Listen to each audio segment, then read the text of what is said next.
Hi, everybody. This is Revelation and Esoteric Look, Part 6, The False Prophet, and I am Dr. Lisa Love. And I have been doing a number of videos on this. And I have to say before we begin that this, to me, so far is the most important video. I hope you enjoy it. So as I say at the beginning of every video, if you've already seen this summary, just skip ahead. I have that marked on these videos. This is an esoteric look at St. John's Revelation, which is a book in the Christian Bible that is thought by traditional exoterically minded Christians to predict the end times. And the book is divided into 22 chapters. And throughout thousands of years, people have looked for these end times to come. But could it be that the end times are always here? Might the themes in Revelation repeat themselves over and over again? This video series has been making that case, showing how Revelation is a symbolic teaching that is easily deciphered by those who understand its esoteric meaning of revealing the war between material and spiritual values that each of us must apply to our everyday lives. So what is the exoteric approach? Well, to begin with, its focus is on the world of the five senses. We get up and our lives is all about out there, what we see, hear, taste, touch, and smell. And the goal of life, essentially, even if we believe we have a spiritual practice, is about how to have dominion or domination over the earth. And it operates primarily, whether we know it or not, through selfishness and separation, because it creates a world of separation where we have he versus she, one race versus another, one worldview versus another, and it destroys unity. And it falsely believes in a material reward system, which can either be because you're a secularist and you don't believe, like an atheist, that there's anything else but this life, or you believe that you're going to live this life and then eventually get the goodies, the material goodies, in a heaven elsewhere. And because of that, you're not worried about what happens to the earth here. And in fact, you can even glorify the destruction of the earth because you believe that it doesn't matter if you destroy the earth, as we're going to see, because you're going to be saved because you're a chosen few over everybody else out there who might be destroyed. Basically, we don't care about that or them. And what this does is this is essentially eating of the tree of good and evil, this versus that. Now, evil is an interesting word. If you notice, it is the word live spelled backwards in the English language, just as the devil is lived spelled backwards.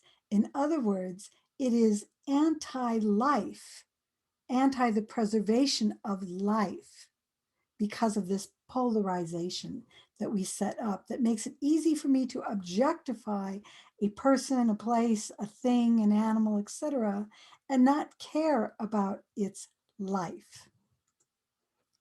Whereas the esoteric approach is a focus on the inner world beyond what the five senses reveal.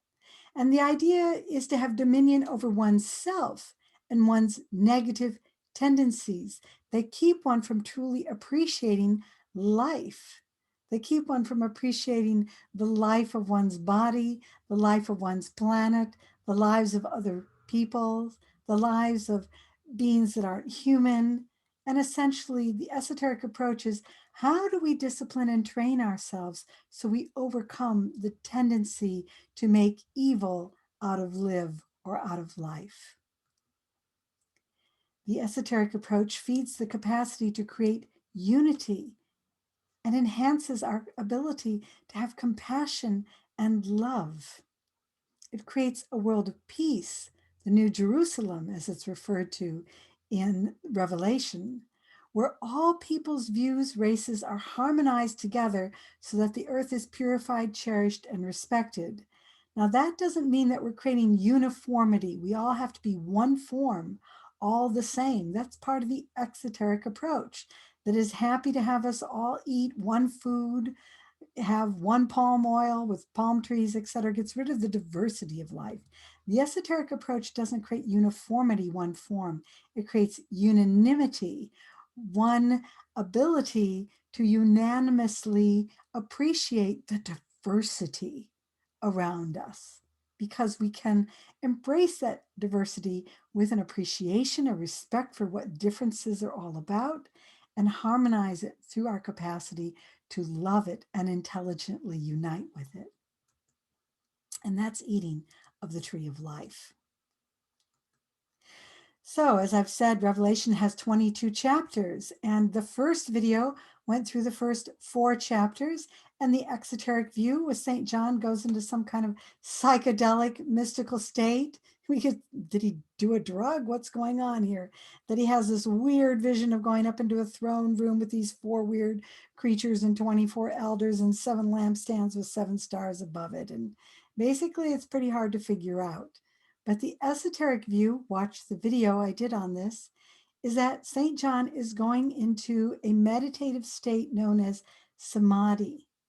And when he's there, he has a mystical vision of the divine who gives him an understanding that what will happen when we open the 7 chakras by lighting the 7 lampstands of the 7 chakras with the 7 stars, that we will all, if we do that, enter into a state of samadhi, enter the throne room with St. John. But St. John is dismayed because it appears that nobody will be able to do that.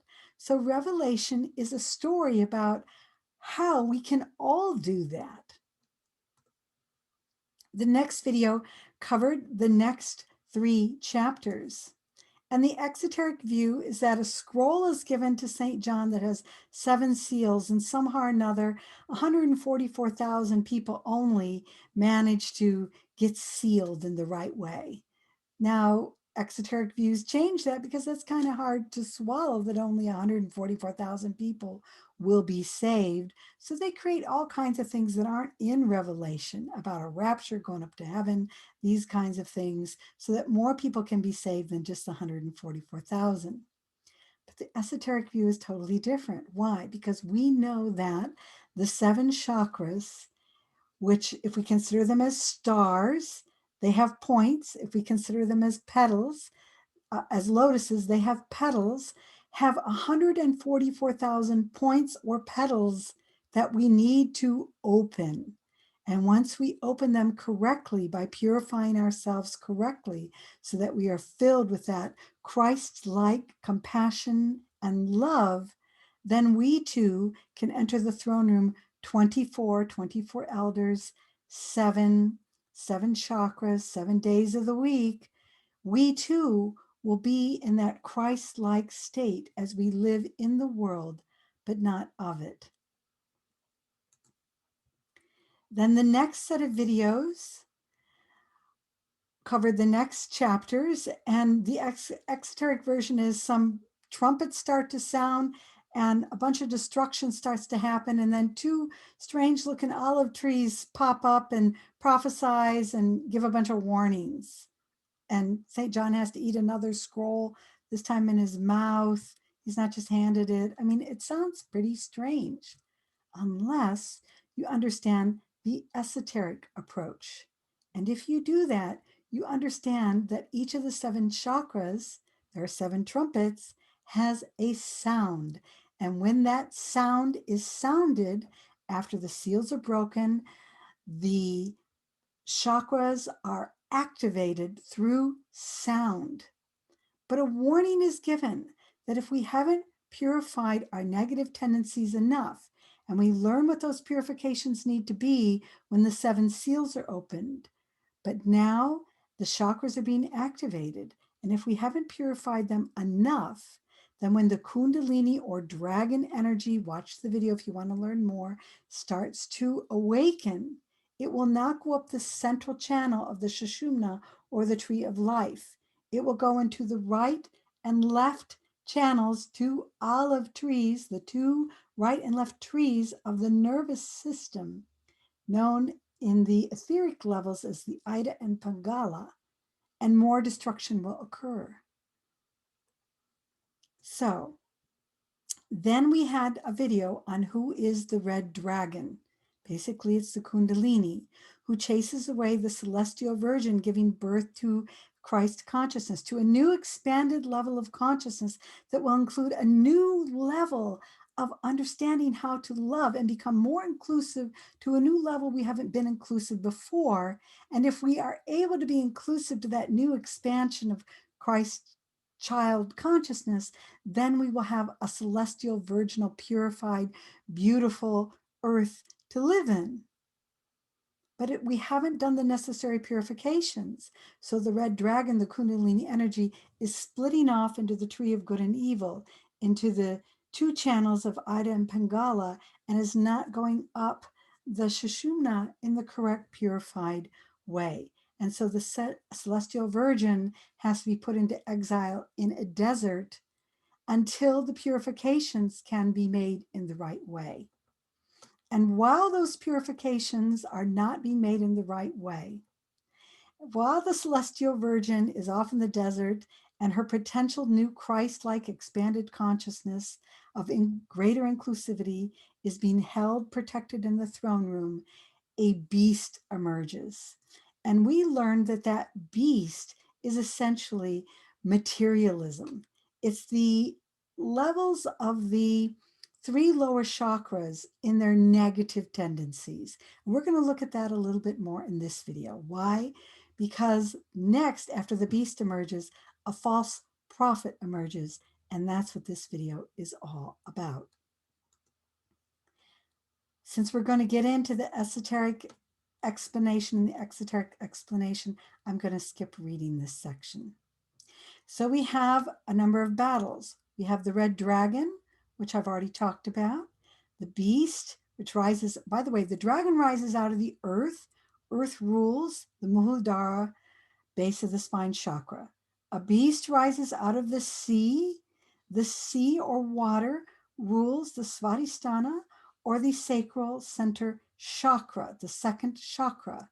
And then we have a false prophet that is associated with fire, and fire rules the Manipura, the solar plexus chakra. So we see even more the emphasis on the different chakras by St. John. Let's go into the actual words of St. John regarding the false prophet now. And this was from the New Revised Standard Edition. It's a Bible that I was given when I was age 8, and it's one that I used a lot in my teenage years. I read it actually every year for 3 years at one point.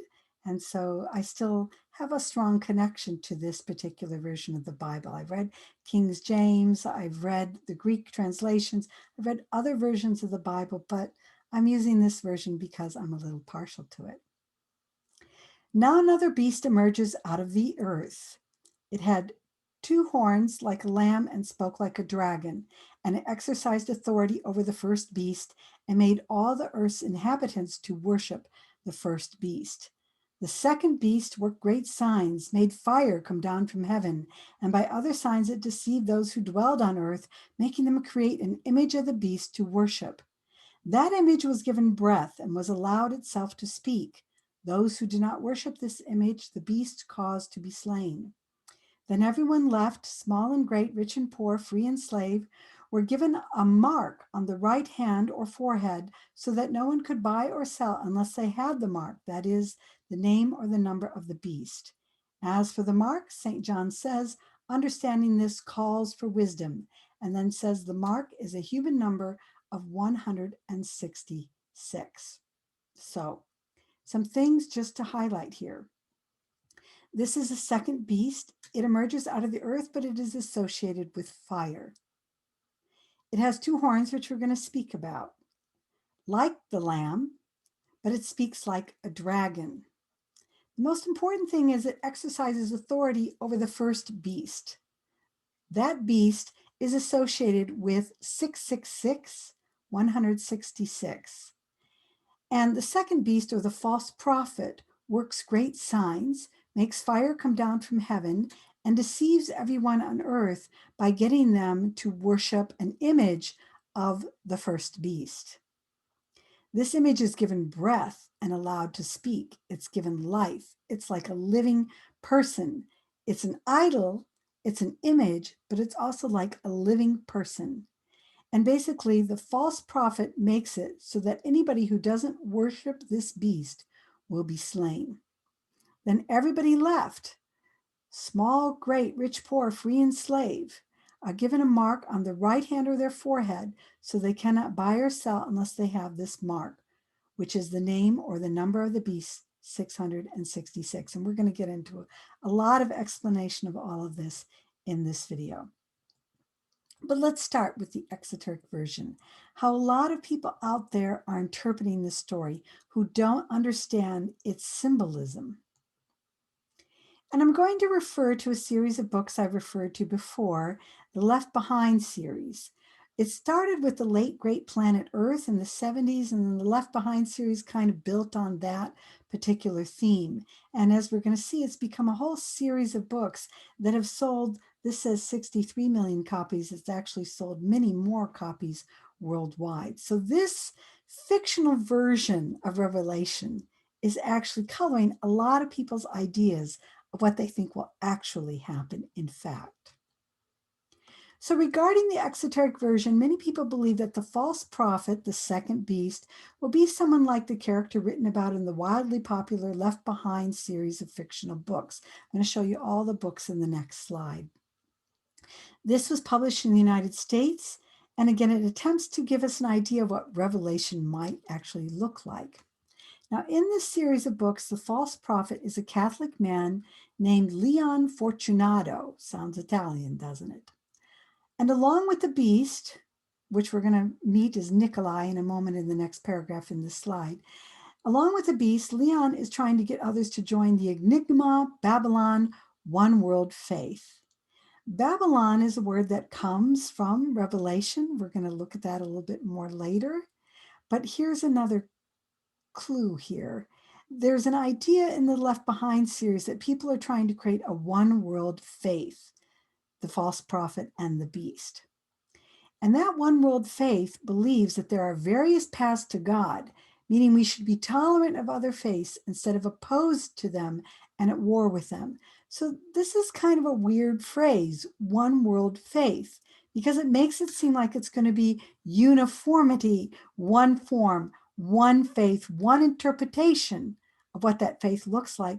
But then we discover that the one world faith actually tries to be inclusive and tolerant of many faiths.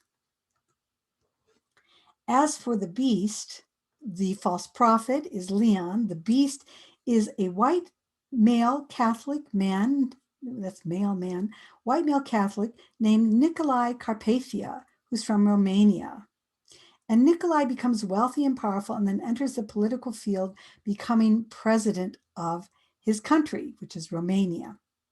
As a president, he's invited to speak at the United Nations, where he presents himself at first as a noble pacifist.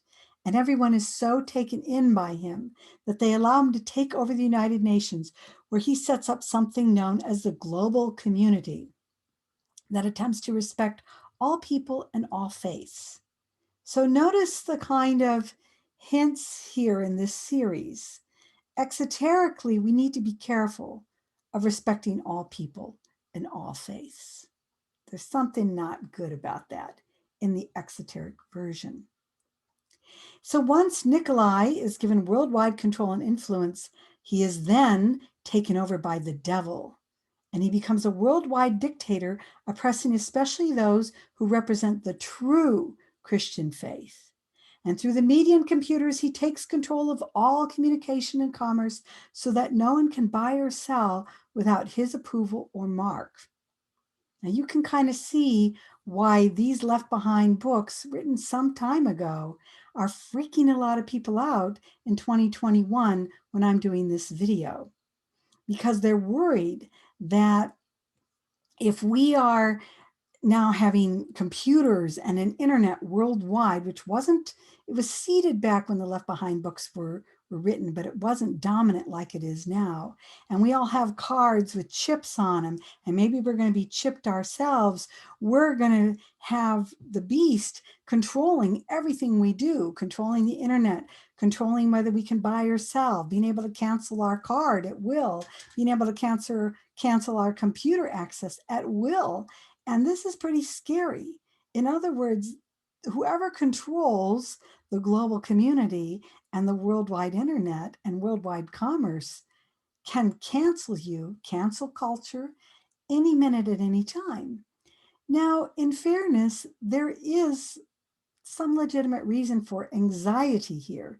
Anybody, whether it's Christian or Muslim or atheist or Buddhist or Hindu, any group that gets worldwide control and becomes a worldwide dictator who has the ability to cancel our electricity, our internet connections, can rewrite who we are, can upload child pornography or something on our computers and accuse us of things that we haven't done. That's all legitimate to be a little bit concerned about, or maybe a lot concerned about, which is why we want to be sure that we don't have this kind of thing happen in our world, because that would be anti-life, anti-live. That would be evil. That would be devil lived spelled backwards to most of us on this earth. But there's some weird directions that the Left Behind series in the Exoteric version takes, and I'll point those out in a moment. So eventually the beast Nikolai and the false prophet Leon are destroyed. How are they destroyed? By the true Christian community that has to create a worldwide war, World War III. In fact, I have watched some documentaries where there are people who are saying, like Steve Bannon, for example, in Generation Zero, that we might need to have a World War III in order to protect the righteous from all these other different faiths or traditions. And in this worldwide war known as Armageddon, that they are going to make happen, a tribulation force led by true Christians will ride to victory and restore the Christian faith as the one true religion throughout the world. What a strange twist.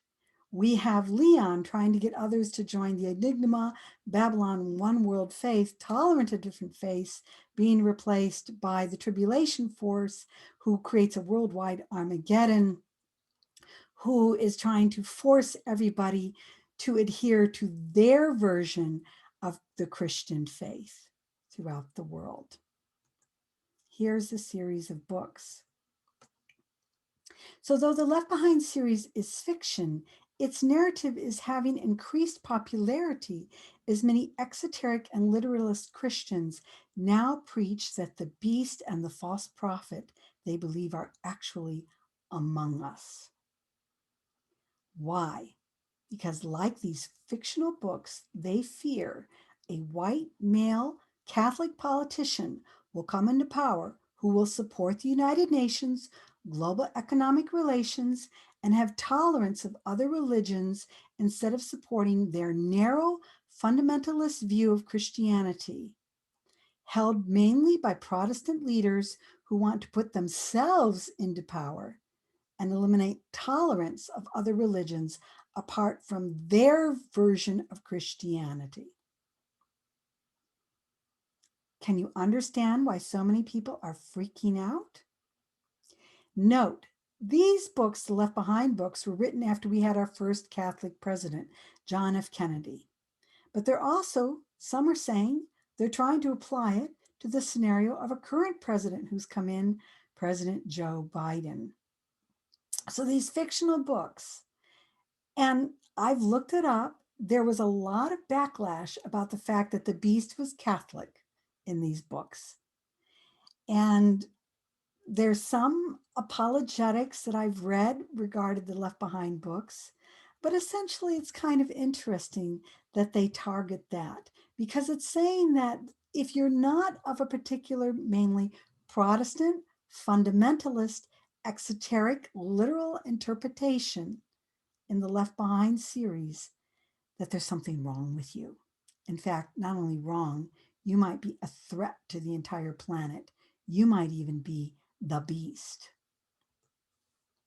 These people also tend to believe that the beast is a Jezebel-like woman, I covered that in the previous video, who comes into power through politics, and at first gains power by influencing from behind the scenes her husband, who's in power in politics, like King Ahab. And this woman, like Jezebel in the Old Testament or the Torah of the Christian Bible or the Jewish tradition of the Torah, is trying to actually influence her husband to gain power for herself.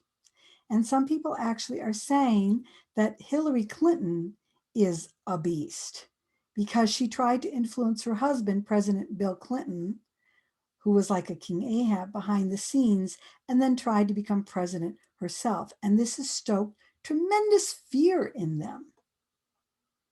Put a lot of this together and you will understand the events going on in the United States, including why, when the Capitol riots happened, which they hoped would be the beginning of an Armageddon, and they're still hoping will happen, that's part of the conspiracy theories out there. Why, when that riot was happening, I was watching it live, and there was somebody that had a huge banner basically indicating that Jesus is coming.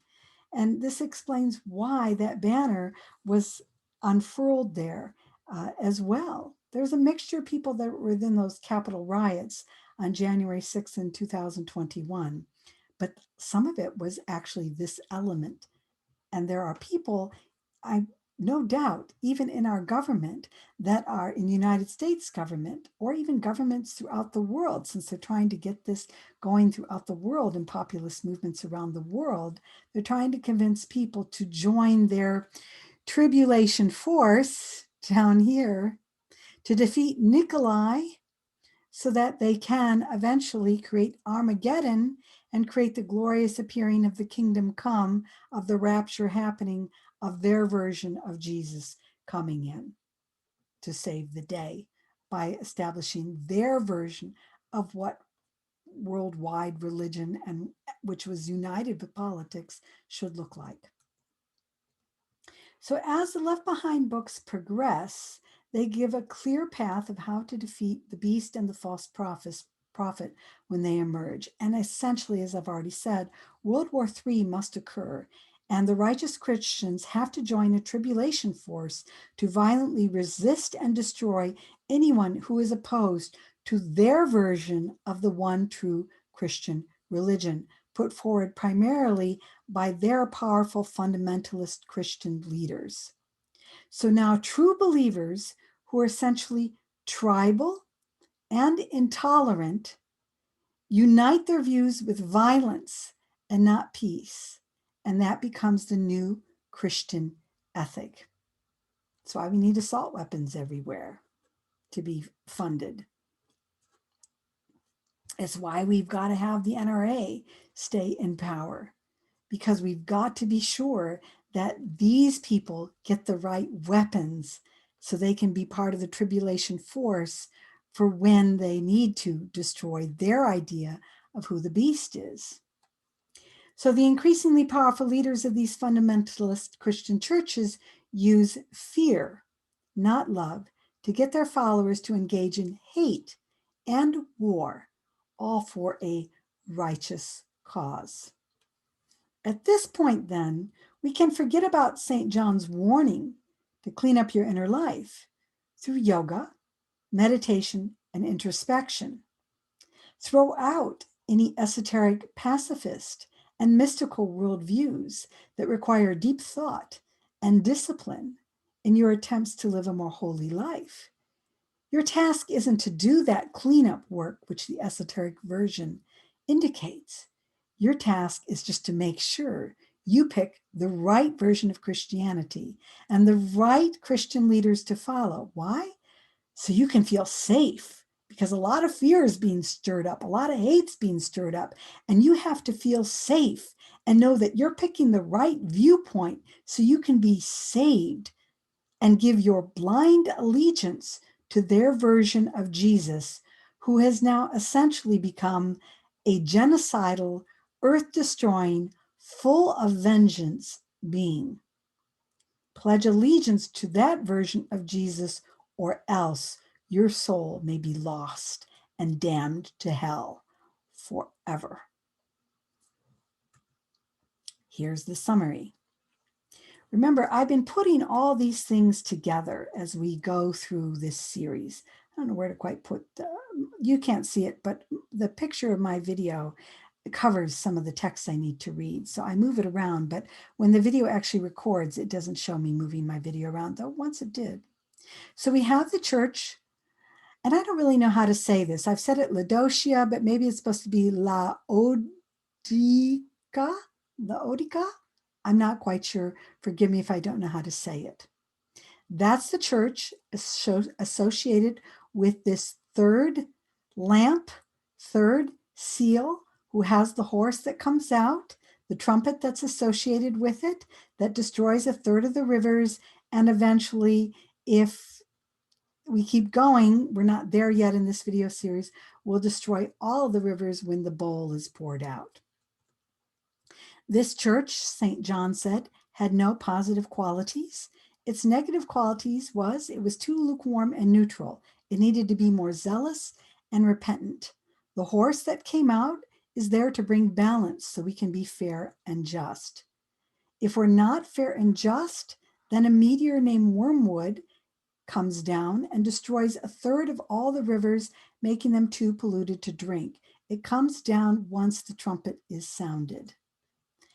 And because we're still not doing what we need to do, which in the exoteric version is picking the right spiritual Christian leader to follow, then rivers and fountains, all the groundwater, all will be filled with blood and will become too polluted to drink. The beast has risen. Jezebel, or any powerful woman who others view as blasphemous and haughty because she does not allow patriarchy to rule over her soul, body, and sexuality, is here. Likewise, the beast is a male political leader who teaches it is all right to respect other viewpoints and religions apart from your particular, probably male pastor's narrow views of Christianity that tend to be fundamentalist, patriarchal, separative, exclusionary, and intolerant of any other points of view other than how your male Christian pastor tends to interpret these teachings. So you got to be clear that you're picking the right dictator in a way to follow who will dictate to you how to view these teachings. To protect the righteous, anyone who acts like a beast or a false prophet or who wants you to worship the tenets of the beast must be destroyed. And their interpretation of the tenets of the beast is anyone who doesn't want the fundamentalist, patriarchal, separative, exclusionary, intolerant views that they espouse. That's a beast. This can only be done if you become a righteous warrior, helping to bring about the worldwide war, the Armageddon, against anyone who opposes patriarchy and your leader's narrow view of what the Christian faith is all about. I hope you can start to see now why I was impulsed many months ago to start this Revelation series. Because for a lot of people, this isn't fiction. They are trying to make all of this a reality. And if you understand that, it explains what is going on in our actual world out there, especially politically right now. Continuing this exoteric summary. And you'll see the consequences this view is really having. Because when the first seal was broken, the first white horse came out. I've done videos explaining all this in detail. I'm not trying to do that here. The first trumpet is sounded, and then 1/3 of all the trees are destroyed. So as for fires destroying trees and grassland everywhere, that's a good thing in the exoteric version. This is a sign. All these fires burning everywhere, especially in the United States, and in Australia, etc. This is a good thing, according to them. It's a sign that the first horseman is loose on the world amongst us. The angels sounded the trumpet. Armageddon is getting ready to happen. It's also a good thing to know that a third of the oceans are now being poisoned by plastic and toxic chemicals. That's where the second seal was broken. The next horse came out, the next trumpet was sounded, and a third of the seas have all now been polluted or destroyed. This is a good thing. That's what the second horseman and second angel blowing a trumpet have let loose. And now the third horseman, the third seal, the third horseman is coming out. And now not only 1/3 of the ocean and the seas are destroyed, but 1/3 of the rivers are becoming too polluted to drink. This is all a really great thing in the exoteric view. Why? Because this is not due to global warming. You can see the kind of that they have when you try and say this is man-made, and this is happening because there's too much CO2, because there's too many oil barons and too many cattlemen. A lot of people don't know that cows are what's producing a lot of the CO2, letting all that CO2 into the air. To them, that's not the cause. That's a bunch of baloney. The reason this is happening is because of God. God is causing it. So they may say, yes, climate change is real, but it's real because God is making this happen, because you unrighteous infidels are part of Babylon, and you must be destroyed because you are not believing in the one true, their version of Christianity. You can be a version of Christianity they don't agree with. That's still going to make you an infidel. And you better quickly pledge allegiance to their version of Jesus. Otherwise, you're not going to be saved. You're not going to be taken up in the rapture, which isn't in Revelation. They borrow that from other areas in the Christian, well, actually the Old Testament. And, so you better pick the right person to pay allegiance to be your dictator, to dictate to you what's the truth, or the whole world's going to get destroyed. So you can see how scared they are and how opposed they are to anybody that tries to tell them that global warming, climate change is man-made. Let's go now to the esoteric version. I've done this in previous videos, showed you how the 7 seals and the 7 trumpets are related to the 7 chakras, how you have the stars, because there is a star-like symbol associated with each of the chakras. There is a trumpet-like sound associated with each of the chakras, and this particular one is associated with fire, Manipura. So to truly understand how much the esoteric version of the false prophet differs from the exoteric version, we're going to need to examine the following in this video. The meaning of the horns of the false prophet, the 2 horns. The association of the false prophet with the element of fire, calling fire down from heaven. This is the beast. This is the false prophet. This is the false prophet creating signs like calling fire down from heaven and getting everybody to bow down and worship the beast. The connection of power. The false prophet gives authority to the beast. We'll find out what that means in a moment, and how that power, as most people who know the chakras know, is the number 1 word associated with the Manipura chakra. The importance of knowing the difference between signs and symbols, and how signs are used by people like the false prophet to deceive people. We're going to cover that in this video. We're going to cover the role of idol making and what really constitutes idolatry, because the false prophet makes the beast into an idol. We're going to talk about marks, the mark of the beast, how spiritual marks, because the 144,000 in Revelation are marked and the rest are marked with the beast. So we're going to talk about the difference between spiritual marks that symbolize spiritual aspiration and enlightenment versus material marks that symbolize bondage and a loss of liberty. And then especially, we're going to talk in this video about knowing how to really discern between a false prophet who seeks to enslave and disempower people so they worship essentially materialism, even if it's in a so-called spiritual form, and true prophets who liberate and empower others so they can clearly perceive the spiritual realms and cultivate Christ consciousness, the Christ in you, the hope of glory. Here we go. Starting with the meaning of the horns of the false prophet. Here they are, the two horns in this particular artist's version. As we have learned in previous videos, esoterically, horns represent impurities that must be poked out.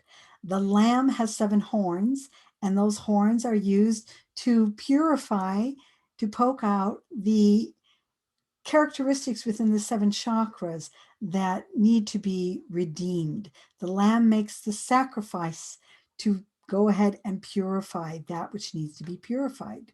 We sacrifice those impurities. When we see the horns on the lamb in Revelation, this is a creature who is pure. And as we have seen in previous videos, the lamb's 7 horns, I'm repeating it, sorry, are used to remove unclean tendencies in the 7 chakras.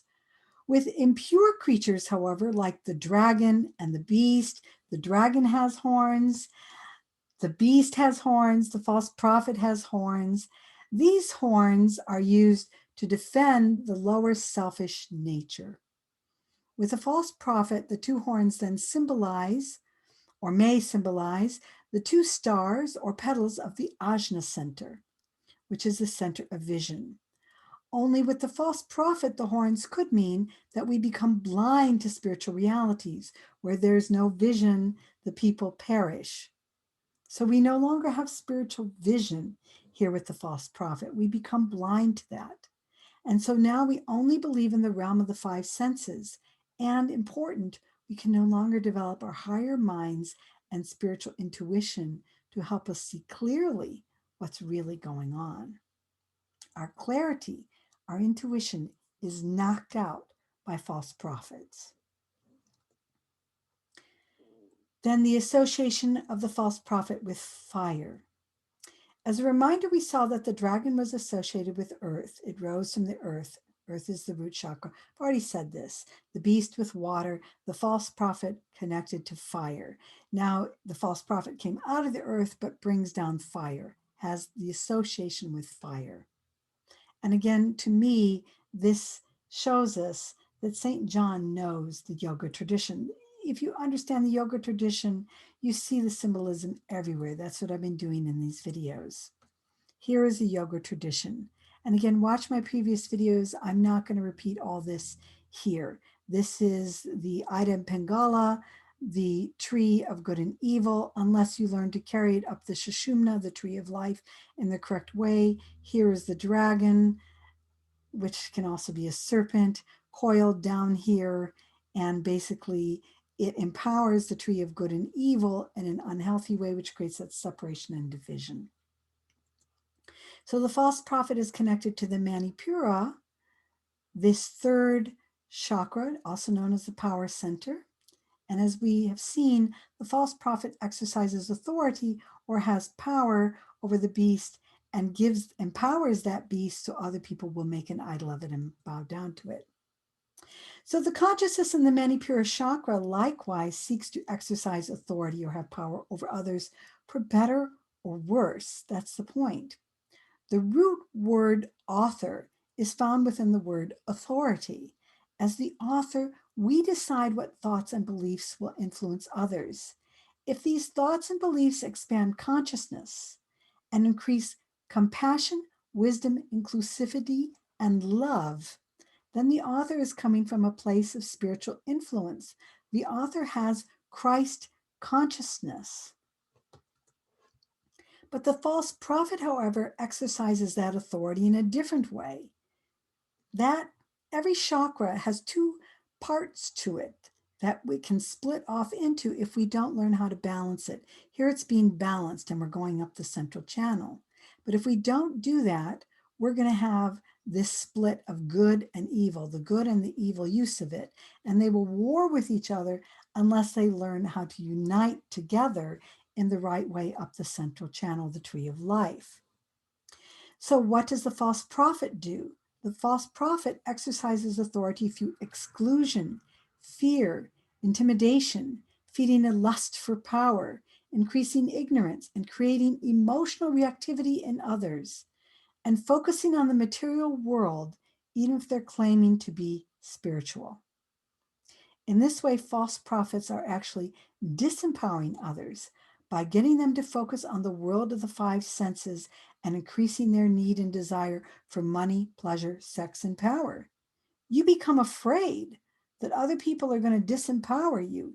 You become afraid they're going to take away your money. They're going to take away your ability to have pleasure. They're going to take away your access to sex, to women, to women's bodies. You're afraid that they're going to take that away from you somehow, that they're going to rape your women or pollute you somehow. So you don't get to keep your goodies. This is the exoteric version here. You don't get to have dominion or domination over the earth and over those unrighteous others out there. That's the false prophet. That's the abuse of the Manipura chakra, which is known in the yoga tradition and has been known for thousands of years. So you also need to understand the difference between signs and symbols here. So one of the ways the false prophet attempts to control others is by getting them to believe in signs and seeming miracles in a way that causes people to bypass their human reason and their higher intuition. In this way, much ado is made about nothing, and people end up giving signs much more spiritual significance than they are due, namely to be seen as special or part of a special group. So, for example, I was told by somebody in an exoteric tradition that there's a particular person, I'm not going to name the name here, who was given money by somebody just out of the blue, given money to help feed his work. And part of his work is to demonize Hillary Clinton and tell everybody that she's the beast. Well, that's a sign that out of the blue, he was given money, like $100,000, I think it was, that he's on the right path, that he's, fighting the good cause. But that's throwing out reason. For all we know, and I'll talk about that in this video, that person was deliberately given that $100,000 by people who could even be agnostic, atheistic, who wanted to use that person to get rid of Hillary Clinton and her opportunity to be elected by demonizing her and turning her into a beast. So that sign wasn't some mysterious magical thing that he was just suddenly given money. It could have very well been a deliberate, manipulated, very calculated way of playing on people's superstitions, belief in signs, which is what the false prophet does in Revelation, so that people would go against their own best interest. I'd like to show you this version of signs. This is actually from The Life of Brian. It's a Monty Python satire on the story of Jesus. Brian is accidentally mistaken for Jesus by some people, and now they're trying to turn him into their Messiah. He got up one morning before this video starts, I need to tell you this, and he was just stretching on his balcony naked in front of a bunch of people, and he accidentally dropped a gourd. You'll see that gourd here. They picked up that gourd and thought it was a sign that they should worship the gourd. And now they're chasing after him. He's obviously dressed. They're chasing after him. He's trying to get rid of all these people who are thinking he's the Messiah when he's not. And you'll see what happens here. Video? Let me see if I can. There it goes. So a sign is basically meant to be used as a marker for something very specific, concrete, and in general is meant to be unambiguous in its meaning. Stop simply means stop. A shoe that somebody left behind is supposed to mean somebody just left behind a shoe.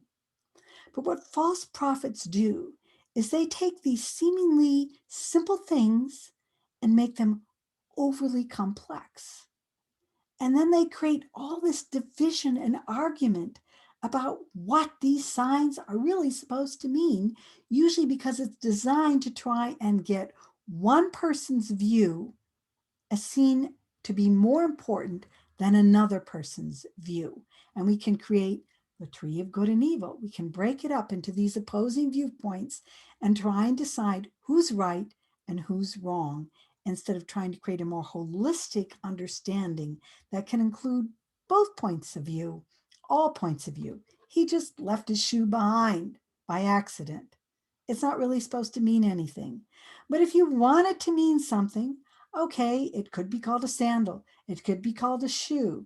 You could have a gourd. You could have a shoe or a sandal.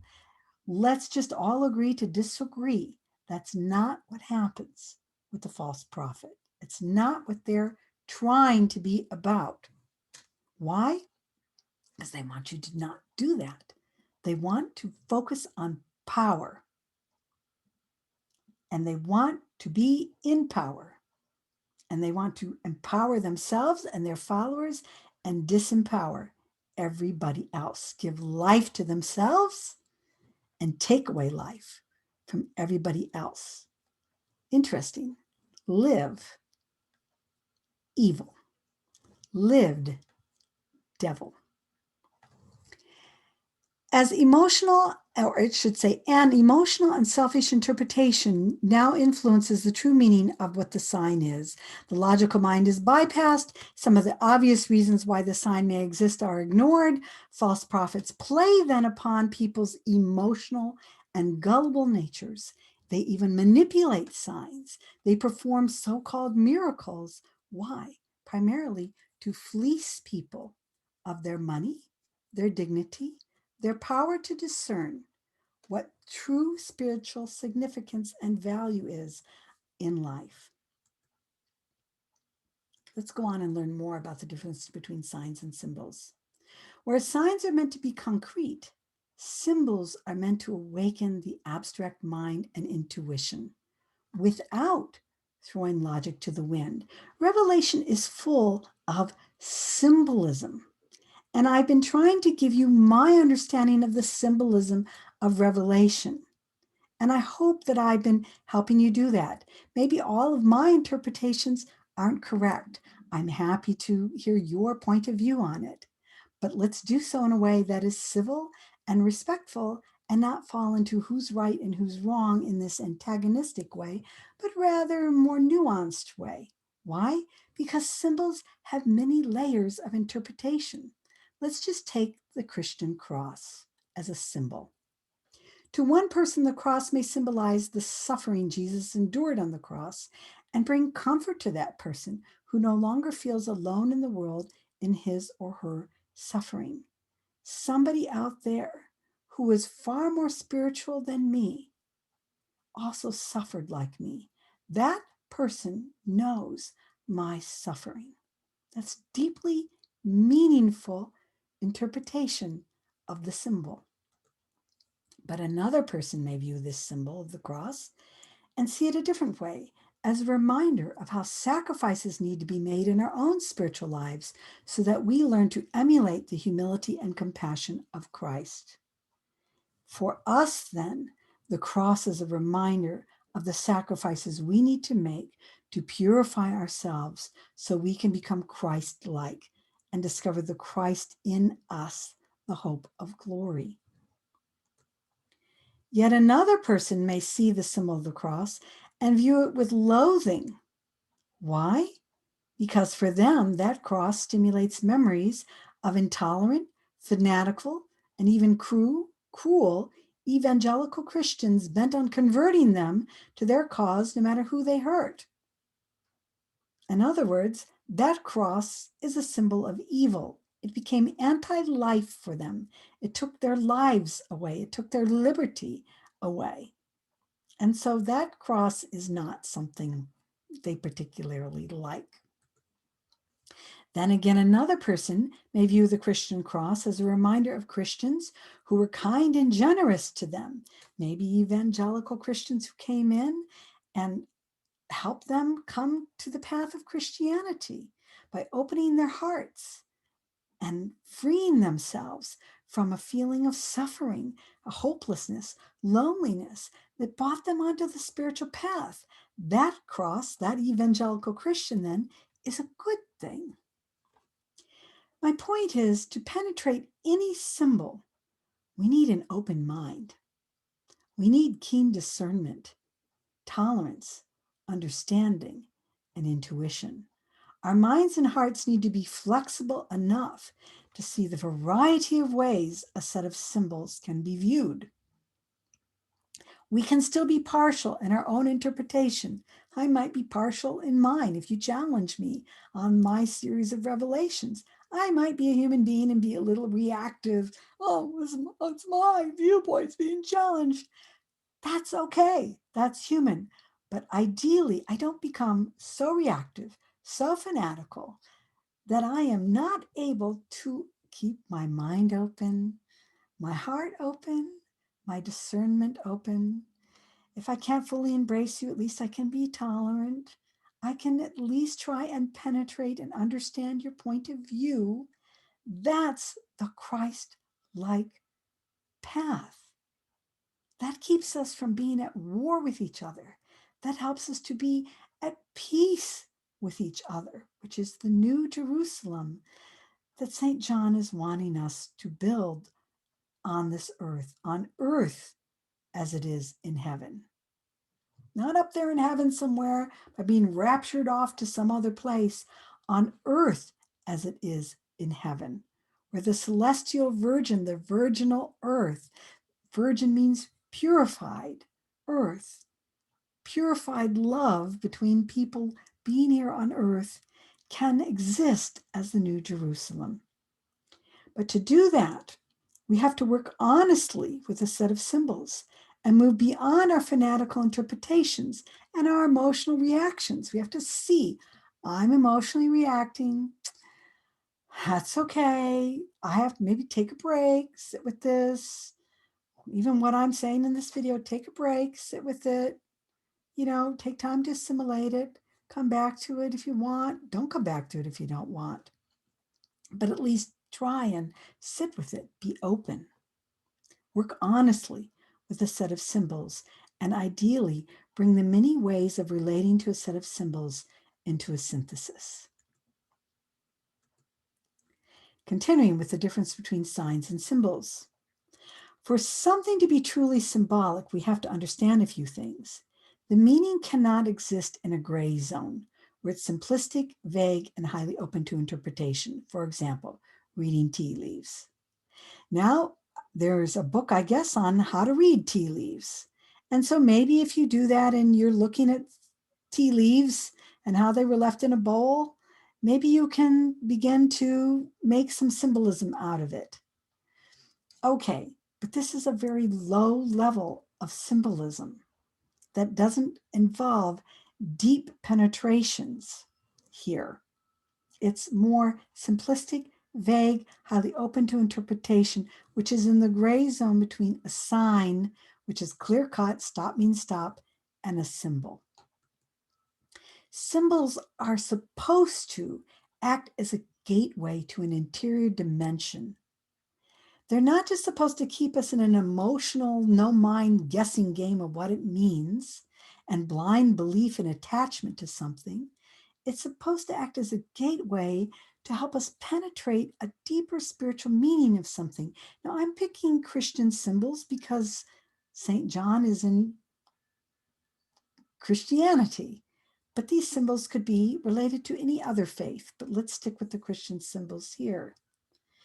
Now, there can be a consensus of the meaning of these symbols and what these symbols mean. So a particular group of people can say the cross is supposed to mean this, the cup is supposed to mean this, Jesus on the cross is supposed to mean this. That's fine.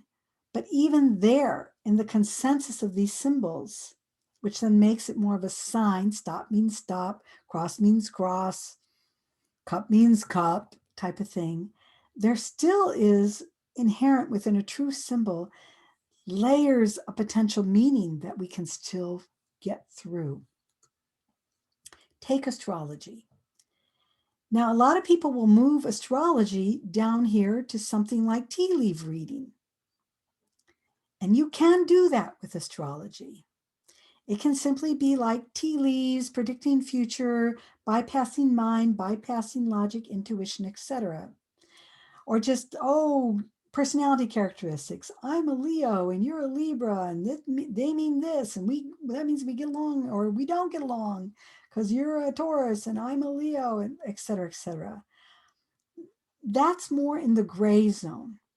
But the Bible is full of astrology, and Revelations, I've already shown, has astrology in it in terms of deeper symbolism that we have to tap into, such as what I said in video 1, the 4 creatures in the throne room and their association with the fixed cross of Taurus, the bull, of the man as Aquarius, as the lion being Leo, and as Scorpio in Revelations being the eagle. And sometimes the eagle, it's been known, is a symbol for Scorpio instead of the scorpion. So what I'm trying to say is a symbol is something that you have to engage. You engage with your mind, especially your higher mind, and also beyond that with your intuition.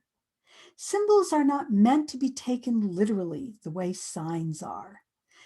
There are many kinds of Taurus. There are many levels of Taurus. There are many meanings of something. So you have to engage your higher mind and intuition to try and understand the different layers and levels of meaning. We're not meant to take them literally.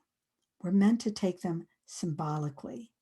And at their best, symbols expand your sense of who you are spiritually so that you understand the Alpha and the Omega. St. John calls the divine basically Alpha and Omega. So you can represent the Christ within you. The Christ in you is the hope of glory, that Christ consciousness.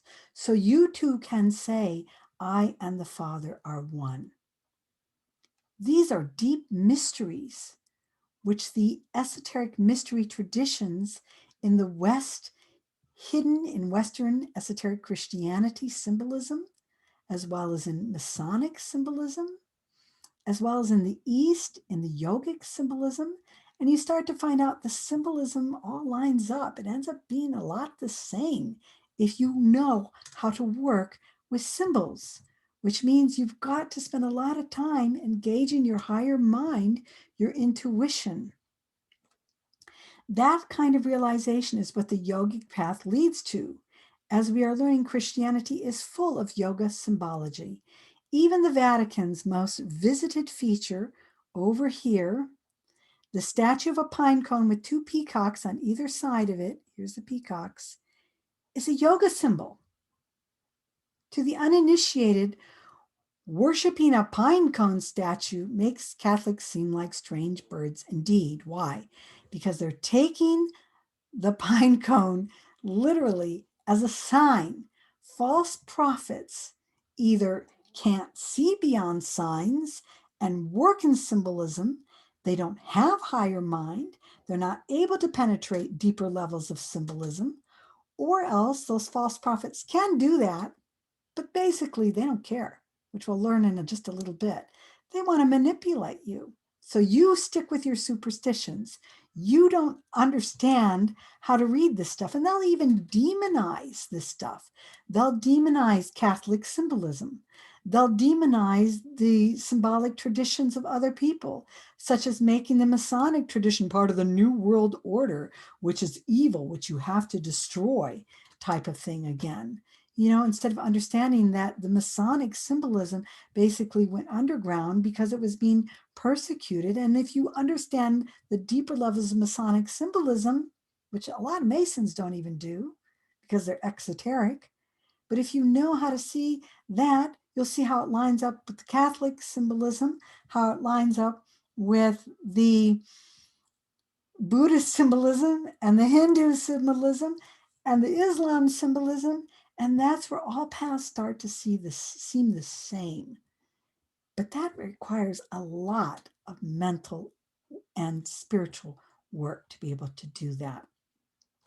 So, for example, the pine cone symbolizes the pineal gland, which is activated when you open up the head center or crown chakra, the seventh seal, which gives you access to the throne room that St. John is talking about. Now, a lot of Catholics don't even understand the symbolism of their own tradition. None of us understand symbolism unless we're willing to spend less time and energy on stuff, buying stuff, sex and pleasure and power games, and we spend more time in introspection and doing the inner work and trying to become spiritual beings by purifying ourselves, which takes a lot of time until eventually you do that 24/7, and almost nobody wants to do that. So maybe it is only 144,000, as I've joked about in other videos, that will get there, because very few people want this path. Now let's move on to the role of idol making and idolatry in association with the false prophet. So far, we are learning that the false prophet uses signs and seeming miracles and the fire energy of the Manipura chakra to empower people, give them authority to the beast. And the beast, according to St. John, yes, it's about Jezebel at one level, but it's not about Jezebel.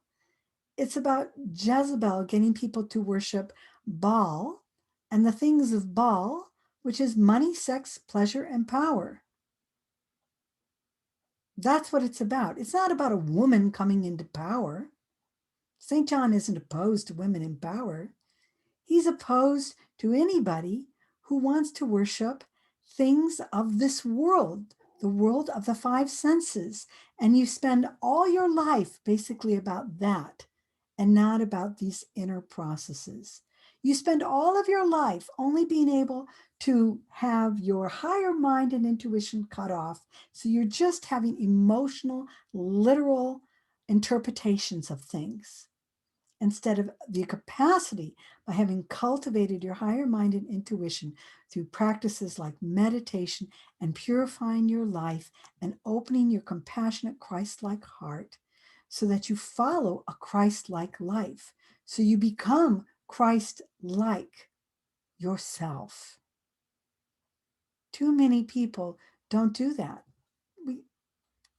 I'm not perfect. I don't do this enough. I'm not 24/7.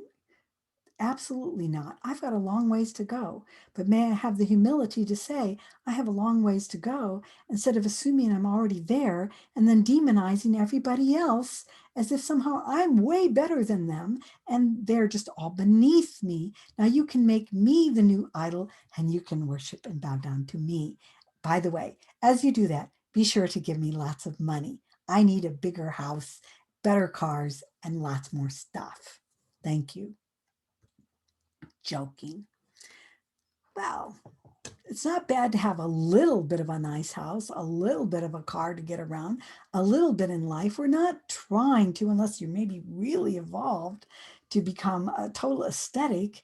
It's in the world and not of it that Jesus was teaching, on earth as on heaven, but it's within reason so that everybody can enjoy the fruits of the earth. Everybody can enjoy heaven on earth, and not just a 1% or 1/10 of a 1% at the expense of everybody else. False prophets then want you to pick one certain image, person, thing, and treat it as God. That is idolatry. I should back up. As a reminder, the Alpha and Omega, or word that St. John uses to describe God, implies God, or the divine, that's my preferred word, is everywhere within everyone and everything. That is the Alpha and the Omega. That is the Christ in you. That is the esoteric Christian tradition. False prophets don't want you to do that. They want you to pick one, ideally them as the head of a church, them who needs a lot of money, them who wants to demonize everybody else so that you alone feel chosen and special, and you alone give them their stuff, and you alone bow down to them. They want you then to become exclusionary, to make war on others. Why? To protect their idea or notion of God that they have become attached to. Attachment, fear, a need to feel superior or right are just a few reasons people so easily worship and empower the beast, which is materialism, the world of the five senses, not having time for spiritual life, the sense that you're right and everybody else is wrong, going up the tree of good and evil. And you may have a more correct view. You may. But you don't do that in an exclusionary way. You do that in an inclusionary way. At one time it was good for me to be wearing diapers. Maybe it'll happen again in my older age. I hope not. But it's not a good thing for me to be wearing diapers now. It's a good thing that I got potty trained. It's a good thing that I've learned that that isn't necessary. There are distinctions. We're not trying to have uniformity, and we're not trying to get rid of stages of development, but we do that in an inclusionary way. Things like, let me go back. St. John is also revealing how too many people want more of what the beast will give them than what the divine will. Why? Because when you're on a spiritual path, it's not about sex, money, power, an attractive physical appearance, children, fun, fame, leisure, success, food, comfort, and power, especially over others. That's the beast. That's the path of the beast. St. John is very specific what Babylon is like, and it includes most of these things. It's still my temptation. The other day I was looking at a new meditation series and I saw somebody, and my judgmental mind came in and went, well, I'm not sure if that person can be that spiritual. Look at how that person doesn't look very healthy. That person looks kind of, like they don't have real mastery over their bodies like I do, et cetera, et cetera. And then I was so embarrassed because there was my beast in me when I listened to some of the meditations of this person, and they were wonderful. They were so wonderful. And I had to cry a little bit. It's like, oh, my own heart center, so close, so much work I have to do. Humility, isn't this great? But that's our conditioned tendency to judge others based upon appearance and our culture's idea of what that appearance should look like, instead of staying open and using our higher mind and intuition and penetrating more deeply beyond appearances to realize the true spiritual nature of somebody. That's hard. Most of us don't want to do it. It's too easy to quickly judge. I'm right, you're wrong. Oh, you don't look right. You're wrong. I'm right. You don't look how you're supposed to. You're different skin color. You're wrong. I'm right. You're different sex. You're wrong. I'm right. You're different sexual preferences. You're wrong. I'm right. We all do this. We do this constantly. And it is true that there are ways of behaving in the world. The day before I'm doing this, there was another mass shooting in this country. What a horrible thing. There are things that are horrible. There are things that are wrong. There are things that are good, better, and best. But how we know it's good, better, and best is because our hearts and minds are able to become more inclusive, more discerning, and more compassionate in our approach versus exclusive, non-discerning, closed down, hateful, and violent in our approach. That's the beast. But because we want what the beast will give us, we no longer make the sacrifices, the lamb in Revelation, to allow us to unroll the 7 seals of the scroll, go through the chakras, so that the dragon, Kundalini, goes up the central channel, Sushumna, allowing us to make an earth into a heaven, the celestial virgin who eventually marries the lamb, because all the sacrifices have been made, and we can have the new Jerusalem. We don't want that. It's too much work. It's too hard. We're too lazy. Just want to watch another television show, just want to think we know real quick, even though we don't know much at all. Just want to stick with signs instead of symbols because it's easier to just do that than have to do the harder work. Don't want to purify our lives. Don't want to treat other people well. Hey, guilty. Done a lot of that. Probably you have too if you really admit it. It's not easy. Opening 144,000 points or petals of the chakras, that's a saint. Not there yet. Because we're not willing to do these things, St. John warns us that the earth will become like a fallen Babylon, where we prostitute, demean women, the whore of Babylon we're going to learn about. That we not only prostitute women, we pollute and sicken our bodies, and we even destroy our Mother Earth in our pursuit to satisfy our desires. He's warning us not to do that, because if we do that, then the trumpets sound and 1/3 of all these things go to hell. 1/3 of the earth is destroyed. And then we're going to see more prayers are done by the 144,000 and the angels, please, please, please clean up, please, make the sacrifices, please use the horn of the lambs and be sacrificial like the lambs so the celestial virgin can be freed from the desert and the dragon will go up the right way here. Please do this. Please stop just focusing on bestial activities. Please stop using your sexual and creative activities and lives just to indulge in these lower things. Please, it's destroying our earth. Please stop the selfishness, separatism. Please, St. John is begging us. Please stop. But I want you to know idolatry doesn't only include people, objects, and things. Our favorite person, our favorite pastor, our favorite spiritual teacher, our favorite spiritual teaching, our version of what a statue should look like, our view that we shouldn't have any statues. It's not just that. Idolatry can be conceptual, a concept, an idea. Think of all the venom, hatred, murder, and wars that have been perpetrated by those who make idols out of a particular belief system. That is what the false prophet wants us to do. The false prophet empowers the beast, making the realm of the five senses so attractive, everyone will forget about the Alpha and Omega, the infinite, the divine. They'll forget about real spiritual practice. And then you have no qualms in turning those you oppose and their ideas into an other, so that you can easily murder, enslave, and defeat them, taking the spoils of the earth, which is Babylon. You and actually becoming a whore of Babylon, whether you're male or female, you're becoming a whore of Babylon. And you don't even know it. Or maybe you do know it and you don't care. And maybe you're a false prophet and you don't care if you know what I'm saying is true. Why? Because we're going to find out there are those that are deliberately becoming false prophets to manipulate people for their own gain. But first, let's look at the mark of the beast, the 666. To begin with, even St. John refers to two different ways of people being marked. First, there are the 144,000 who receive a spiritual mark on their foreheads so that other people know, esoterically speaking, that they have opened all 144,000 points of the stars or petals of the lowest flowers of the chakras correctly.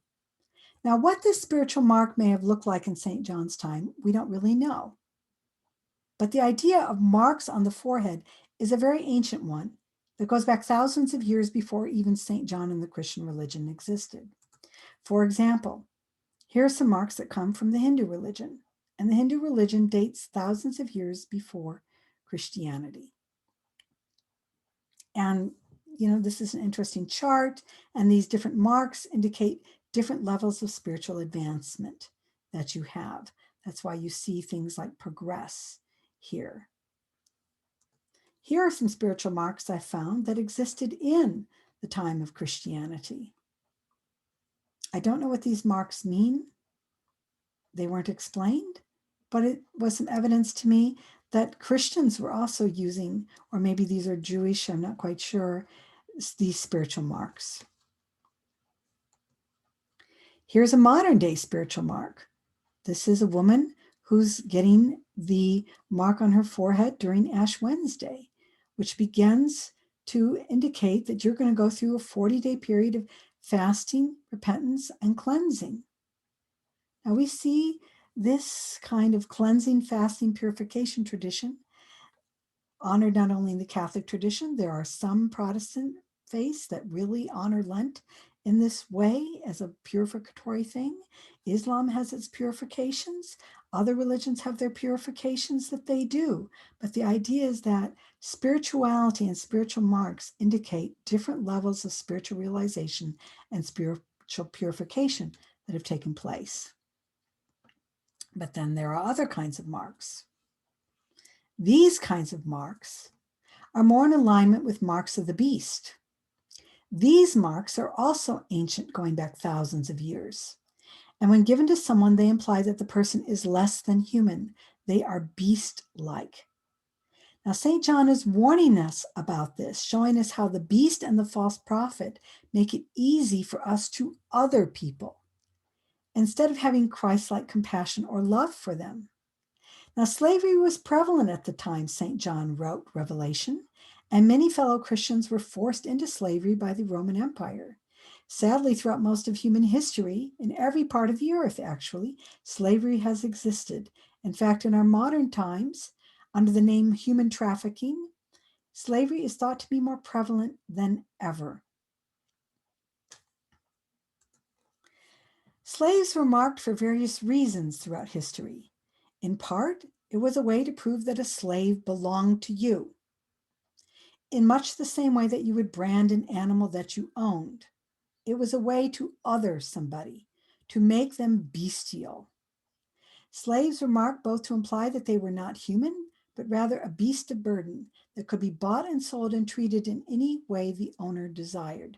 Now we're going to come back to the synthesis here of the church and the horse, etc.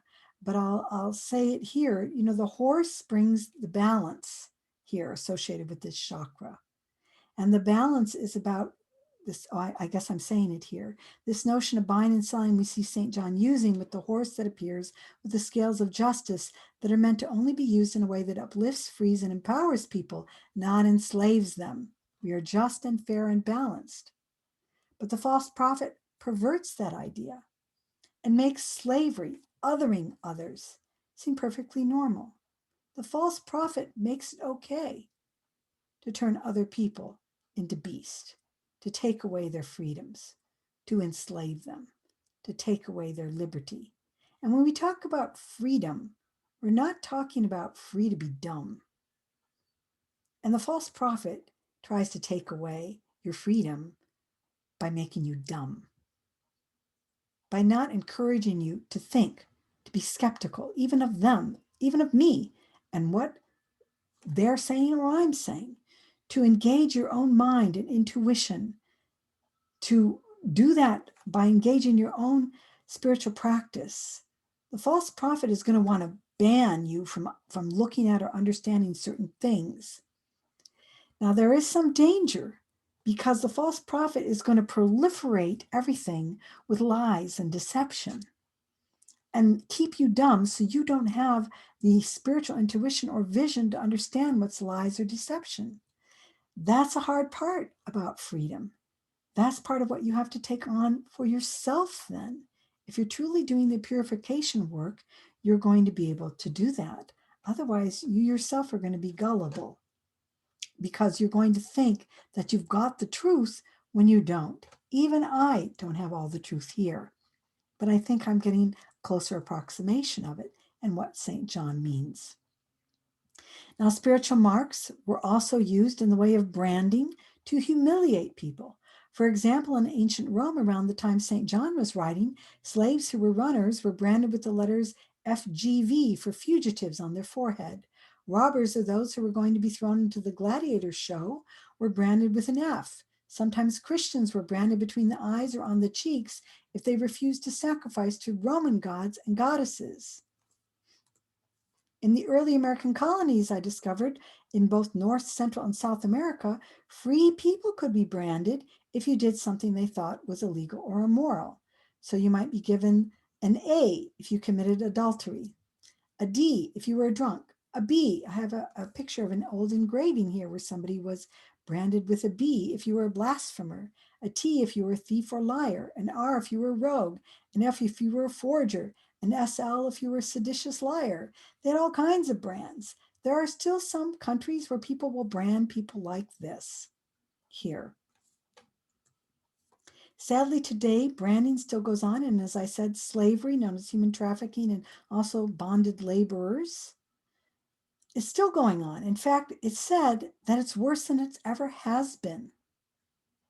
False prophets still exist who attempt to convince people that it's perfectly all right to exploit, abuse, even if it's verbally abuse, enslave, humiliate, and shame, that should be and shame people, instead of offering them compassion, forgiveness, and love. We demonize others. Their entire networks dedicated to lies and demonizing others as well. It's become a very difficult time, hasn't it? Spiritual marks that symbolize spiritual aspiration and enlightenment versus material marks that symbolize bondage and a loss of liberty can also include the 666. So let's look at what this means. St. John says it involves a great understanding, he says, to understand what the 666 mean. Why? Because it's a symbolism that we have to penetrate, and it could have many layers, but I'm going to present to you a layer here. So for starters, let's notice that the sacral center has 6 petals. Here's a symbol for the sacral center, which is associated with the beast, as I said in the previous video. It has 6 petals. So we see again an immediate connection of the beast with the 6. But then how does that explain the 666?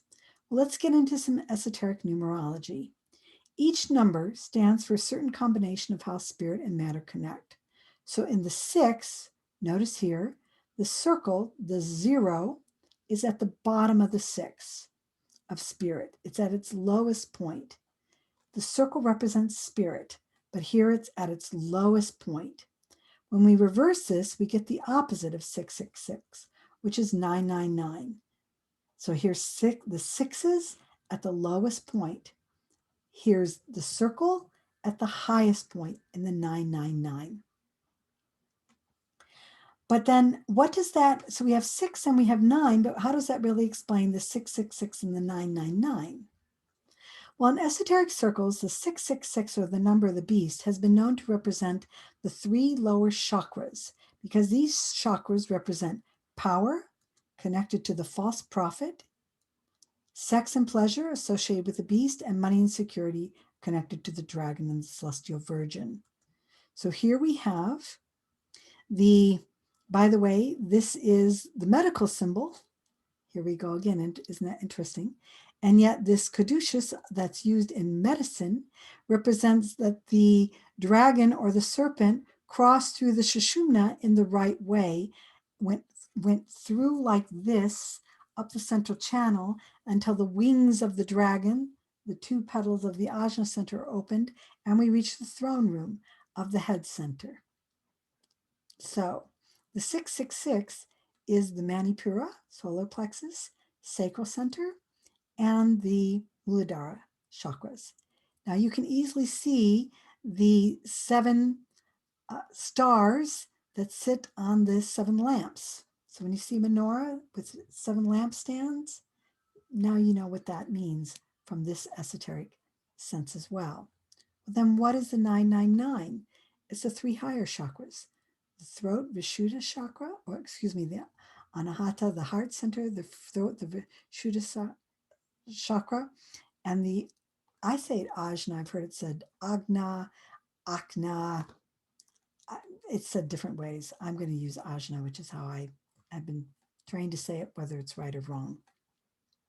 So anyway, these are the 999.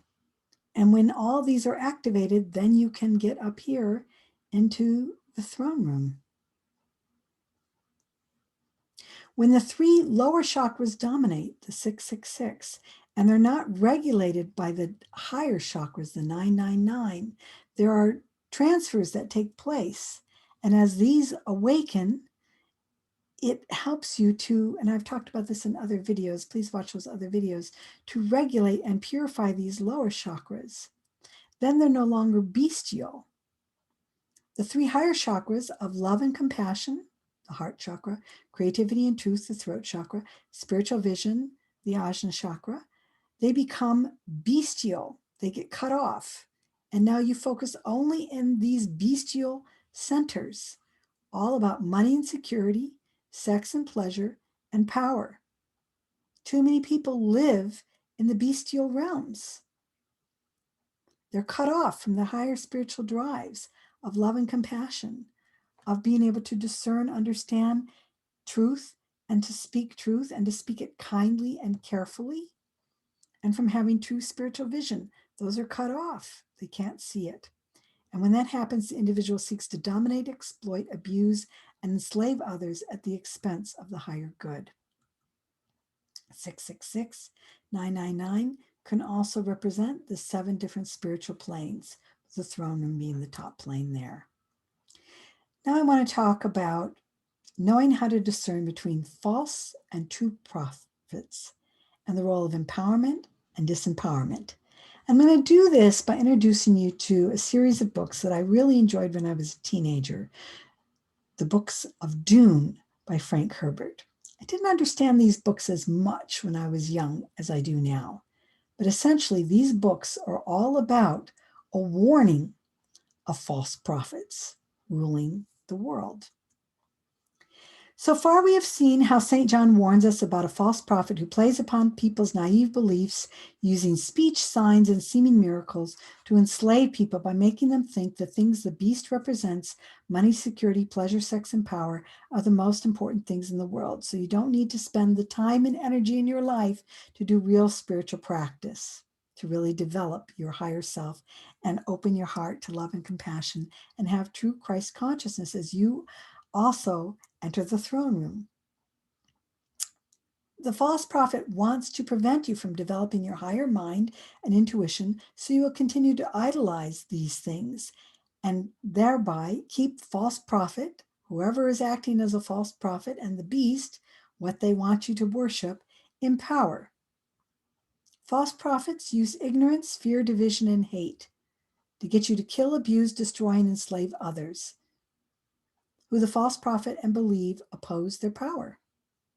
And this leads to the false prophet's ultimate weapon. They glorify war.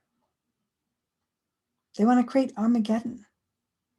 They glorify weapons at the expense of peace, which allows us to create the New Jerusalem. And along these lines, I'm reminded of the Dune science fiction series of books written by Frank Herbert. Dune had as one of its main themes the exploitations of religion for the gain of only a few. Raised Catholic, Herbert drew from many religions. This is spelled wrong. That's why I got a little confused here. This is the right spelling. Herbert drew from many different religions, including Buddhism, Christianity, Judaism, Navajo, and Islam faiths, and attempted to show the shadow side of these religions when those in power exploited these faiths using religion as a weapon. So the few, the supposed spiritual authorities, could control the many. Believe me, there are those consciously doing this today, including in the United States. For example, going back to the Dune science fiction series, throughout the galaxy, a religious community known as the Bene Gesserit, here's an artist version of them here, seeded prophecies on various planets, sometimes hundreds of years in advance, so they could tap into and exploit these prophecies if they needed to seize power. So in the Dune series, we can travel from planet to planet and throughout galaxies here.